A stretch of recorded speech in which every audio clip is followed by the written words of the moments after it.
বাংলাদেশের ইতিহাসের অন্যতম গুরুত্বপূর্ণ নির্বাচন ১২ ফেব্রুয়ারি ২০২৬-এ জাতীয় সংসদ নির্বাচন অনুষ্ঠিত হচ্ছে। এটা গত ১৭ বছর ধরেই প্রথম মাঠের ভোট। এইবারের নির্বাচনে আওয়ামী লীগ অংশ নিচ্ছে না, কেননা তাদের নিবন্ধন বাতিল রাখা হয়েছে। তাই নির্বাচন এসেছে সম্পূর্ণ নতুন পরিস্থিতিতে। এবার প্রধান দুই প্রতিদ্বন্দ্বী হল বাংলাদেশ জাতীয়তাবাদী দল বিএনপি এবং জামায়াতে ইসলামী নেতৃত্বাধীন জোট। সম্প্রতি করা জনমত সমীক্ষা দেখাচ্ছে বিএনপি নেতৃত্বাধীন জোটের প্রচেষ্টা শক্তিশালী।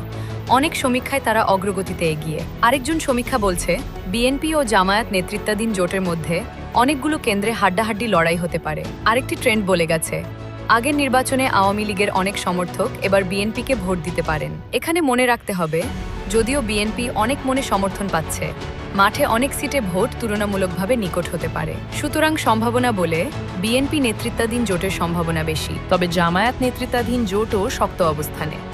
শেষ পর্যন্ত জনগণের ভোটই বিপুল পরিবর্তনের চাবিকাঠি। আমাদের এই চ্যানেলটি নতুন, তাই ভিডিওতে লাইক আর চ্যানেলটি সাবস্ক্রাইব করার অনুরোধ রইল।